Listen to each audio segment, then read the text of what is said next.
प्रस्तावित करीत आहे। प्रस्तावित मोटार वाहन कर सुधारणेमुळे 25-26 मध्ये राज्याला सुमारे 625 कोटी रुपयाचा अतिरिक्त महसूल मिळणे अपेक्षित आहे।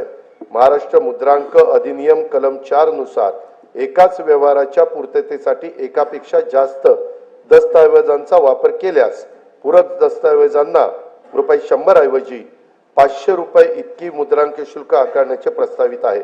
महाराष्ट्र मुद्रांक अधिनियमातील कलम 31(1) नुसार एखाद्या दस्तावर भरावयाच्या मुद्रांक शुल्काबाबत दस्त अभिनिर्णय प्रक्रियेसाठी सध्या आकारण्यात येणारे शुल्क ₹100 ऐवजी 1000 इतके करण्याचे तसेच निष्पादित दस्त निर्णयासाठी दाखल करताना देखील प्रथम दर्शनी देय असणाऱ्या मुद्रांक शुल्काची रक्कम जमा करण्याची तरतूद प्रस्तावित करण्यात येत आहे।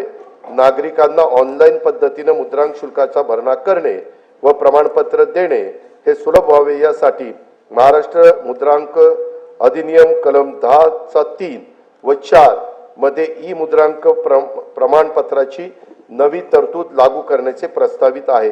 वरील प्रस्तावांना सन्माननीय सदस्यांचा पाठिंबा मिळेल असा विश्वास मी व्यक्त करतो। अध्यक्ष महोदय, हा अर्थसंकल्प म्हणजे विकास चक्राला गती देण्यासाठी संकल्पना आणि कृती यांचा घातलेला संतुलित मेळ आहे। विकसित महाराष्ट्र घडवण्यासाठी सर्वांनी मिळून हातभार लावण्याची हीच वेळ आहे। विकास संकल्प विकासाचा ध्यास, मनी धरू आस विकासाची, विकास चक्राला देऊन या गती, साधूया प्रगती वेगातची, मिळून या सारे राज्य विकसित, राष्ट्र विकसित करू चला, राष्ट्र विकसित करू चला, राज्य विकसित करू चला। जय हिंद, जय महाराष्ट्र। सन 2024-2025-2026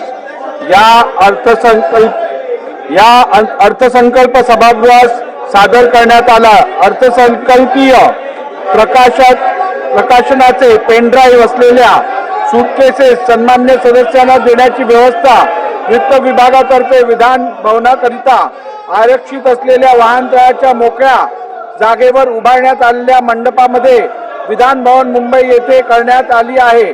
सन्मान्य सदस्यांनी वितरण केंद्रावरून सदर प्रकाशनाचे पेनड्राईव्ह असलेले सूटकेसेस प्राप्त करून घ्याव्यात।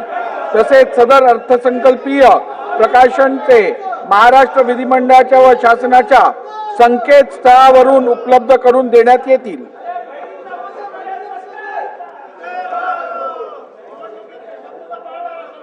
सभागृहाची बैठक आता स्थगित होत आहे। मंगळवार दिनांक 11 मार्च 2025 रोजी सकाळी 11 वाजता सभागृहाची बैठक भरेल।